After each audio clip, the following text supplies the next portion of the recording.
Hello everyone and welcome to our Calgary real estate market update for August. Today we're not only going to tell you what you probably already know, which is that the Calgary continues to be a very hot seller's market, but we're going to peel back the layers a little further and explore the rental market, and we'll also look at what the numbers would look like if you're deciding between renting or buying this fall. But first, we've got something really special to announce, and that's that on the 23rd of September, for one day only, we will be hosting a live event all about investing in real estate here in Calgary. I'll be joined by some longtime colleagues of mine, the incredible real estate coaches Corey and Tiffany Young of Fearless Investors, as well as several other speakers in a landmark event designed to help you take advantage of the generational wealth building opportunity we have in Calgary right now. And I should mention, we're doing the event from a movie theater. Yes, that's right. So you can recline on your seat, grab a bag of popcorn while you learn how to invest from the best. Tickets are selling fast, so check in the comments below for a registration link to get your seat today.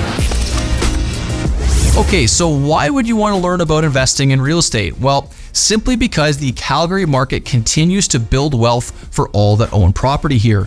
In August, we saw prices increase by about 7.4% from this time last year, with total sales up by nearly 28%. That's really healthy growth. And about the same numbers we saw in July, where 2,600 homes changed hands. Breaking things down a little further, detached homes have pushed through the $700,000 barrier with an average price of $709,000, an 11% increase from this time last year and up a cool $120,000 from August of 2021. Wow.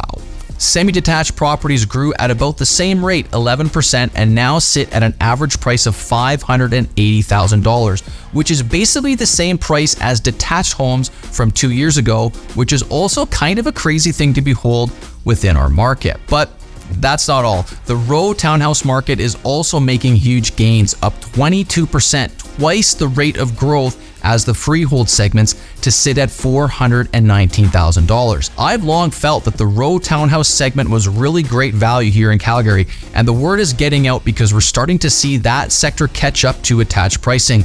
And my feeling is that that's being driven by activity within the condo apartment segment, which is also posting double-digit gains, up 15% from this time last year. But here's a little bit of expert insight for you. We're seeing more new listings across all segments when compared to last year, about 7% or so, with the apartments condo sector showing a nearly 50% jump in available properties on the market when you compare this year's listing count versus last year's. So why are there so many more condos? Well, this is almost definitely the result of new construction units in recently completed buildings hitting the resale market as early stage pre-construction investors exit into our current boom, pocketing some cash after renting their units out for a year or two. Now, speaking about the rental market, housing affordability is one of the hottest topics in Canadian real estate. So I'm going to take a little bit of time to explore this segment of the market for those who are wondering if they should keep renting or make a push to get into home ownership.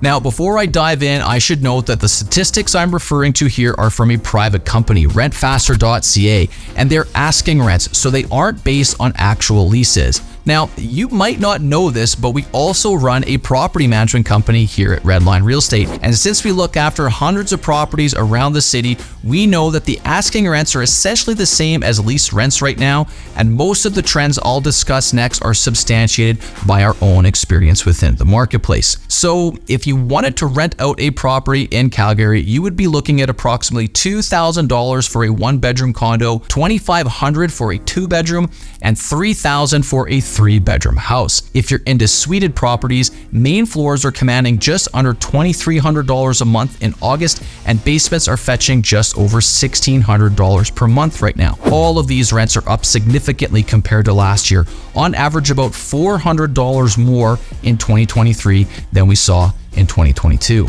Housing affordability is one of the hottest topics of conversation around the country these days. Rents have come up, interest rates have increased, making loans more expensive, and prices do not appear to be coming down. So what exactly would your payments look like if you decided to buy, and how do they stack up against the rents for the same asset class? Well, I took a look at the contrast between the two approaches to housing, and I'll walk you guys through it for the overall market numbers for both rental and purchase scenarios. Now, if you'd like to see what the numbers look like for each of the market segments we've discussed, so detached, semi-detached, row, townhouse, and apartment condo, just wait to the end of the video and we'll leave those numbers up there for you to take a look at. Alrighty, so with respect to interest rates, the Globe and Mail had an article recently where they showed the lowest available interest rates across various products, like a 3-year fixed or a variable, 5-year fixed or variable, and so forth. So for our study, I'm going to go with the 5-year variable option because I feel it's more likely that rates will be lower 5 years from now, and I also really hate payout penalties associated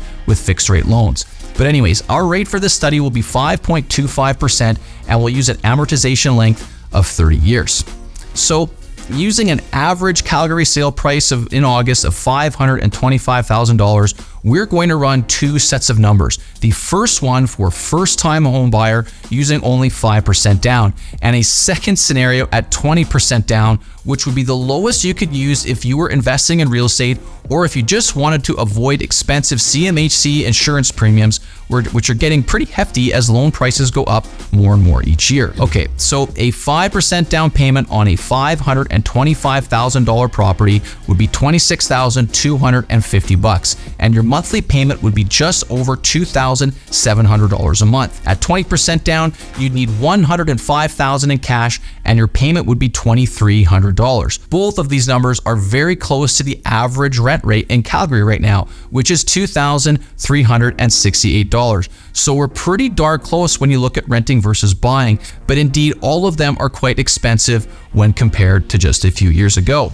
But expensive is a relative term because Calgary's prices are still way cheaper than Vancouver's or Toronto's, each more than double the average sale price that buyers would be expected to pay here in Cowtown, and considerably more than the average rental rates in either of those two cities. And so by that measure, we have it pretty good here in Calgary, which is why you should consider taking a bigger piece of our market and learn about investing in Calgary at our live event on September 23rd. We will have experts there explaining how to enter the world of real estate investing, and I will be there to share the kind of money-making intel about our market that we just don't put up on YouTube. So take a look in the comments for the registration link, and don't forget to hang around for a few more seconds to see the asset class specific rent versus own analysis, and I'll see you guys for another update in a month's time.